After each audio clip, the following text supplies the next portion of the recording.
就这个该死的气质，让人一看就觉得他是高手。那明明什么都没做，却被人当成了顶级间谍。强大全靠别人的想象。法国喜剧《金发男郎》，美国抓住了一名法国走私客，想要严刑逼供，但走私客嘴很硬，拒不承认自己走私，自己明明是法国的间谍。而在法国的某处，局长陷入了沉思，这根本不是他的手下，肯定是副局长的阴谋，想要顶替他的位置。局长猜的没错，而且副局长比他想的还要阴险，早在局长的家里装了窃听器。不过局长也早有准备，他早就发现了窃听器，但是他假装不知道，然后故意告诉助理，说明天有个高手中的高手会来帮我们清理垃圾，让助理去机场接机。副局长听的是咬牙切齿，垃圾这不是针对自己吗？第二天助理带了2个特工去机场，特工问咱们要接谁，助理一脸迷茫，说了句看着办吧。这回轮到特工一脸迷茫了，没办法啊，助理昨天问局长接的是谁，局长就告诉他看着办吧。看了半天，乘客都要走光了，眼看任务就要无法完成，突然目标出现了。此人身材高大，面无表情，从肢体到气质，让人看起来就觉得是个冷酷无情的杀手。助理拽住他就亲，潜伏在周围的副局长手下看的是清清楚楚。助理小声道歉，说认错人了，但老金没当回事。不过在副局长手下眼里，这就是标准的接头方式。而且和助理一起来的特工不是已经成为了他的随从吗？老金吃块糖，甩了甩手上的糖纸，都被认为是在打暗号。不然为什么随从要踩着他的糖纸，用刷刷的声音回应？确定了，这就是高手中的高手。虽然看起来他在吃糖，但这可能是一种全新的暗号。不然为什么他没吃完就把糖给扔了？其实是糖太硬，老金嚼不动，牙疼。副局长看到后有点慌，这个人下飞机后一句话没说，却能用各种暗号喋喋不休，果然是高手中的高手。回到住处，老金给牙医打了个电话，预约等下要去看牙。他前脚刚走，副局长的手下就潜入他家，安装了1吨的窃听偷拍设备，同时翻遍了整个屋子，发现这个高手伪装的毫无破绽，表面上看就是一个小提琴乐手。这边老金到了诊所，突然牙就不疼了，反正都出来了，正好溜达一圈。副局长听到手下的报告，果然他发现了被人跟踪，这是在故意耍我们呢。注意了，他肯定还有所行动。不出副局长所料，装在老金家厕所的摄像头没信号了，窃听器不停传来冲马桶的声音。副局长接到报告，头都大了。人家这是发现了咱的设备，只拆掉了厕所里的，这是对咱的警告啊！反复冲马桶是嘲笑我们的技术，像屎一样。其实是马桶坏了，老金怎么也修不好，还让摄像头进了水。下午老金家来了个女人，这是老金的姘头小红。副局长的手下窃听到几个关键词：秘密与真相、谎言和背叛，都是一些特工常用的暗语。看来此女子也非等闲之辈。老金的背后可能是一个庞大的组织。随后他们进了卫生间，哗哗的水流声中，他们仿佛在用密语交谈什么。小红完事就走了。接着又来了个男人，是小红的老公小绿。他和老金是老朋友了，相约今天要一起去骑行。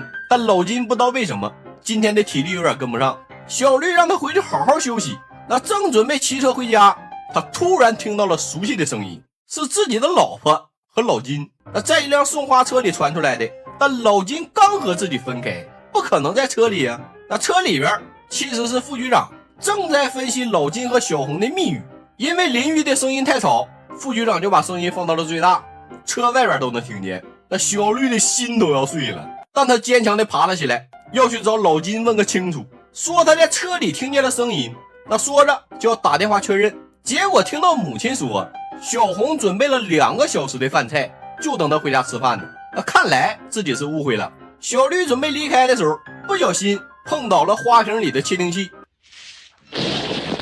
副局长这边不淡定了，他们找到了花瓶里的窃听器。看来这个小绿也是高手，表面上演了一出狗血三角恋，其实是在警告我们，他知道我们在车里监听，并且随时都能找到窃听器。一名手下说不如直接动手。副局长问谁去，你敢吗？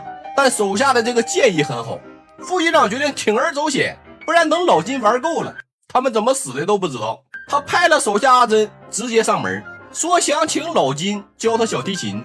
那看到这么漂亮的女人，老金有点不知所措，连连后退。阿珍知道这是下意识的反应，要和陌生人保持安全距离，而且老金眼睛都不眨，一直死盯着自己，只要自己有一点小动作，肯定马上就会被杀死。那只能改用 B 计划了，说自己家有很多的古董乐器，邀请老金去他家。那深夜，老金来到了阿珍家，阿珍毫不掩饰，明目张胆，他让老金先坐一会儿，自己要去换件衣服。老金兴奋的不得了，一不小心掉了香烟，无意间打开了隐藏的折叠床。副局长不禁感慨，这家伙也太专业了，任何机关都瞒不过他。那为了藏武器，阿珍换了个宽松的衣服，他让老金也脱掉衣服，想看看老金带没带武器，结果头发被拉链夹住了。那副局长能确定老金识破了阿珍的计划。那由于拉链太紧，老金只能带他去找剪刀。老金很温柔，阿珍有点心动，而且他明明知道自己要暗杀，为什么没有拆穿？难道……那没办法，只能做出一副自己无从下手，等待时机的模样。在副局长他们的监视下，阿珍无从下手，等待时机了3次。那副局长立刻命令手下趁老金软弱无力偷袭他，但局长的2名手下却偷袭了副局长的手下。老金现在只想着阿珍，就给小红打了个电话，想要结束现在的关系，结果被小绿听到了，怒火中烧，要杀了老金。那与此同时，副局长也派了杀手，结果在老金家遇到了局长派来的杀手。那这时候阿珍给老金打电话，说有事要到咖啡店聊。老金这边刚离开家，小绿就来了，那拿着，那二话不说直接杀进老金家。结果看到小绿瞬间被吓破了胆。那咖啡店里老金没找到阿珍，但是却碰到了小绿。小绿精神恍惚，说他家有尸体，但回到老金家，尸体不见了，已经被局长给转移了。看小绿有点精神恍惚，老金说你只是产生了幻觉车里的声音，小红的电话，刚刚的尸体都是幻觉。小绿觉得有道理，想找杯喝的冷静一下，结果一开冰箱幻觉，这都是幻觉。那这时候老金突然看到了阿珍，急忙下楼去找他。副局长紧接着也来了，直接敲晕小绿，打算在这守株待兔。那此时局长的手下出现了，那副局长毫不犹豫先下手为强。那电影的最后，局长设的局大成功，老金收获了阿珍，什么都没干，人生赢家。而局长看中了老金的潜力。电影到这就结束了。1972年的电影，没有什么夸张的表演，全凭剧情设计就制造出了喜剧效果，说是一部神片也不为过。那么这就到这儿吧，咱们下期见，么么哒。